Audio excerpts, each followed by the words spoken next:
Peggy 18.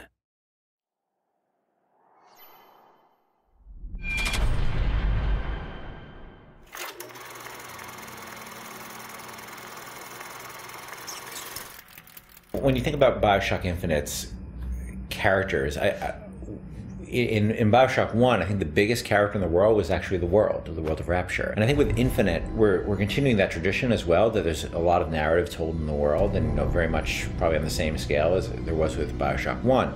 But we also saw an opportunity to bring the dynamic element of storytelling to the characters. And our challenge is, of course, is that we don't have a very presentational medium. I mean, you think about storytelling in a lot of games, you're thinking about going to a cutscene or being locked into place, and that's not something we really like to do. And so we created this character and named, two characters, Booker and Elizabeth. One who's a character you inhabit, and the other one is a character that the AI inhabits. Back there at the shop, what you asked me to do. Let's not discuss it. No, what did that thing do to you? If he were to take me back, that's death, Mr. DeWitt. Or something so like it, I cannot tell the difference. Booker is, I think you're going to see him be multi-dimensional throughout the game. Starts off very, very simple, and if you know history at all, he's a former Pinkerton agent, which those were bad guys. Bad guys feared the Pinkertons. And the fact that he was kicked out of the Pinkerton agency should kind of give you a little bit of insight into what kind of guy he is. He's seen a lot. He's done a lot. He's got a lot to make penance for.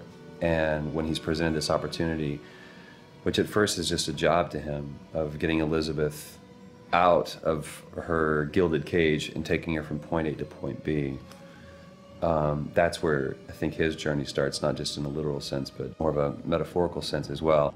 Looks as if some desperate fella called this place home. What does that make us? Liz is interesting because she is really coming of age in this story, and she's figuring out what kind of woman she wants to be, kind of getting out of that little girl thing, which has been, even though she's a little bit older, I think being held captive, I mean, I would assume her whole life, or however long Ken decides, she's been held captive by Songbird. That's kind of halted her growth in terms of defining her independence. So she's figuring that out, and she's very sweet, very compassionate, and also very headstrong, which I like that about her. He's in pain. Not for long. I need you to step back. Wait, there's a tear. See, right here. Elizabeth, it's just an animal. I can control it this time. It is too powerful. You won't be able to stop it. I wasn't asking for permission. In terms of what I look for in a voice actor, I look for somebody who can inhabit the role. And sometimes they'll bring something to the role that I had no idea, and I'll change the role.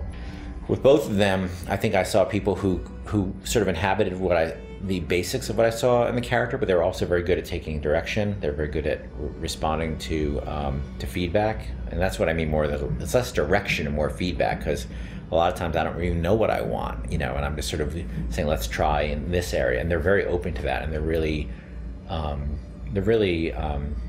generous in the process, and that's been incredibly helpful.